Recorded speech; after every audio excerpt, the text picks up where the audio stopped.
কই তুমি? 2 দিন হয়ে গেল, কোনো খবর নেই। ওই তুমি কোথায়? মেসেজ দাও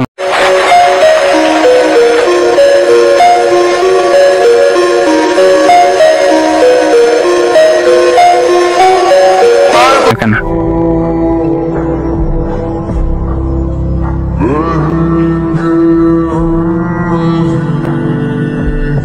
জান, আমার বাসায় অনেক ঝামেলা হয়েছে। আমার ফোনটা নিয়ে যাবে। তোমার সাথে মনে হয় আর যোগাযোগ রাখতে পারবো না।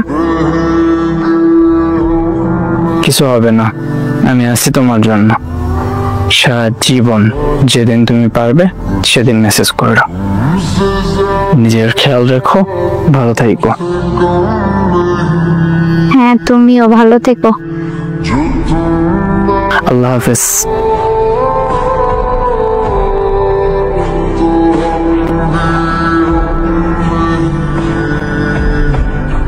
ওই কেমন আছো? আলহামদুলিল্লাহ ভালো আছি, তুমি কেমন আছো? ভালো আছি। কি করো? শুয়ে আছি। তুমি কি করো? বসে আছি। আচ্ছা, এটা কার ফোন? তুমি না বললে তোমার ফোন বিক্রি করে দিবে আর তোমাকে ফোন কিনে দিবে না? বলছি তো, কিন্তু আমি বাবার হাতে পায়ে ধরে বলছি, বাবা আমি আর শিফাতের সাথে কথা বলবো না, রিলেশন রাখবো না ওর সাথে। তারপর তুমি ফোনটা নিও না, আমাকে ফোনটা দিয়ে দাও। তারপর আরো বুঝাইছি, পর বাবা ফোনটা দিয়ে দিছে।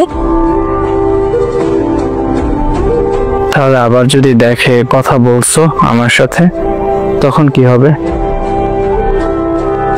তুমি চিন্তা করো না, কিছুই হবে না। এর ভিতর কিছু একটা করে নিব আমি। দেখো তুমি। আচ্ছা, পরে কথা হবে। বাই। ওকে।